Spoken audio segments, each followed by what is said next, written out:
കറിവേപ്പില എങ്ങനെ സൂക്ഷിക്കാം എന്നുള്ളതാണ്. എത്ര ദിവസം വേണമെങ്കിലും കറിവേപ്പില സൂക്ഷിക്കാം. കറിവേപ്പില ഇതുപോലെ നല്ലതായി വൃത്തിയായി കഴുകിയെടുത്ത ശേഷം കുഞ്ഞാ നോക്കിയടാ.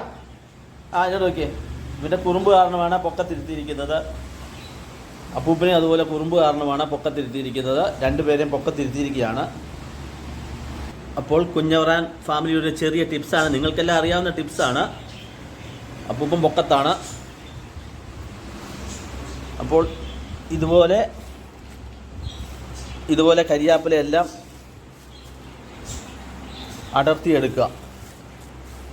ഇന്നലത്തെ ഭയങ്കരമായ കാറ്റിലും മഴയിലും കുഞ്ഞവറാൻ്റെ വീട്ടിൽ ഒടിഞ്ഞു വീണാണ് കേട്ടോ. അപ്പം നമ്മളിത് കളയാൻ പറ്റത്തില്ലല്ലോ, ഇത് ഒന്നിച്ചുകൊണ്ട് ഫ്രിഡ്ജിൽ വെക്കാൻ പറ്റത്തില്ലല്ലോ. അപ്പോൾ അതിനാൽ ഇതെല്ലാം ഇതുപോലെ എടുക്കുക. ഇതുപോലെ എടുത്തിട്ട് ഒരു കുപ്പിയിൽ ഇടുക. നല്ല വൃത്തിയായി ഒരു കുപ്പിയിലിടുക. മൈ ഫാമിലി ഫ്രണ്ട്സ്, ഇതുപോലെ ഒരു കുപ്പിയിൽ എല്ലാം ഇട്ട് വയ്ക്കുക. ആർക്കെങ്കിലും കരിയാപ്പില വേണമെങ്കിൽ പറഞ്ഞാൽ മതി കേട്ടോ. ഈ കുഞ്ഞവറാച്ചൻ ഫാമിലി ഓൺലൈനായിട്ട് അയച്ചു തരുന്നതായിരിക്കും. ഇതുപോലെ ഒരു കുപ്പിയിലാക്കി ഫ്രണ്ട്സ്, ഇതുപോലെ ഒരു കുപ്പിയിലാക്കി ഫ്രിഡ്ജിൽ സൂക്ഷിക്കുക. എത്ര ദിവസം വേണമെങ്കിലും ഇത് ഇരുന്നോളും കേട്ടോ, കേടാവുകയില്ല. ഇതാണ് കുഞ്ഞവറാൻ്റെ ടിപ്സ് എൻ്റെ എല്ലാ ഫാമിലി ഫ്രണ്ട്സിനും വേണ്ടി.